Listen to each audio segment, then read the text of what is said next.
according to MSNBC.com. U.S. stocks climbed on Wednesday, the last day of September, amid rising hopes for further fiscal stimulus. The market is still on track for its first negative month since March. The Dow Jones Industrial Average jumped 450 points, or 1.6%, while the S&P 500 gained 1.3%. The tech-heavy Nasdaq Composite climbed 1.4%. Treasury Secretary Steven Mnuchin struck an optimistic tone about reaching a coronavirus aid deal on Wednesday after the stalemate in Washington dragged on for weeks. "I say we're going to give it one more serious try to get this done, and I think we're hopeful that we can get something done," Mnuchin said at the Delivering Alpha conference presented by CNBC and Institutional Investor. "I think there is a reasonable compromise here." The gains also came after better than expected economic data.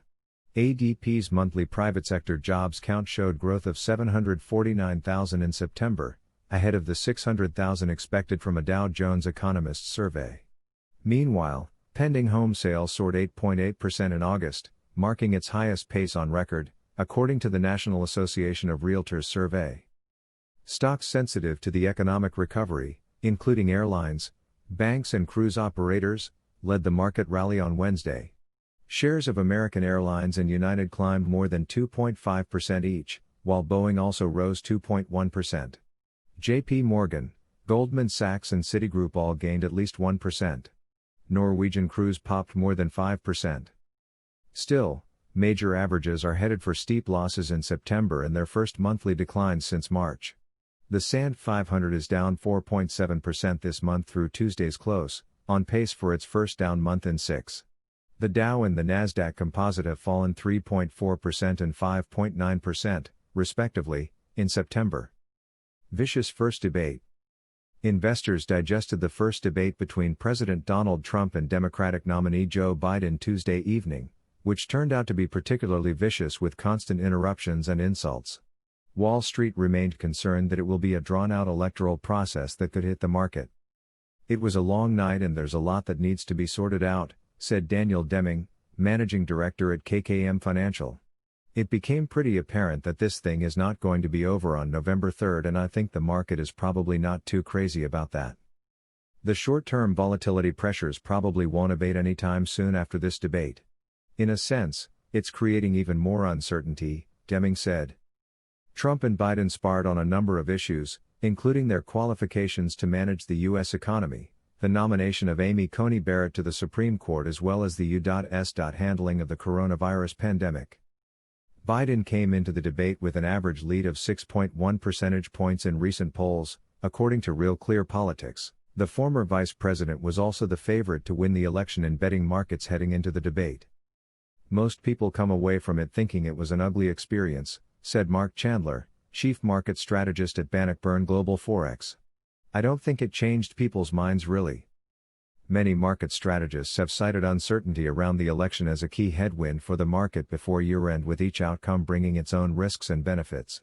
Some investors have raised concerns about a potential Biden win as they fear it could lead to higher corporate taxes and tighter regulations. But at the same time, it could ease concerns about the trade war and lack of stimulus to bolster the economy in the wake of the coronavirus. Investors are also worried about the potential that the November 3rd result is too close to call and neither candidate concedes. That uncertainty could particularly weigh on the market. Trump frequently claims that mail-in balloting leads to voter fraud, even though experts have repeatedly said there's no proof of that ever having been a problem in the United States. Last week, the director of the FBI told a Senate committee that there's no evidence of widespread voter fraud in the United States, whether it's by mail or otherwise. Regardless, on Tuesday night Trump said, "As far as the ballots are concerned, it's a disaster. This is going to be a fraud like you've never seen." Questions on election fraud were raised, which will add to concerns about a volatile post-election period if there is a close or uncertain electoral outcome, wrote Ed Mills of Raymond James in a note entitled "Dumpster Fire Debate." Virus treatment hopes. Positive data regarding a potential coronavirus treatment from Regeneron Pharmaceuticals helped boost sentiment on Wall Street. Regeneron said after the close Tuesday its REGN-COV2 drug reduced viral levels and improved symptoms in non-hospitalized coronavirus patients. Meanwhile, Moderna's experimental COVID-19 vaccine appears safe and shows signs of working in older adults, according to study results published in the New England Journal of Medicine. The major averages snapped a 3-day winning streak on Tuesday, with the Dow falling more than 100 points, or 0.5%. Those losses came amid concerns over a virus resurgence. New York City Mayor Bill de Blasio said the city's daily positive rate of coronavirus tests is back above 3% for the first time in months.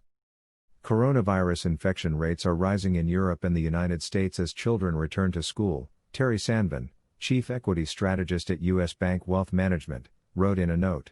We expect the United States to continue its modest pace of economic improvement, though virus growth and a softer labor market are threats. Disney shares lost more than 1% after the company said it would lay off 28,000 people in its theme parks division. This article was brought to you by MSNBC.com on littlebluepiggy.com. Please like, share, and subscribe.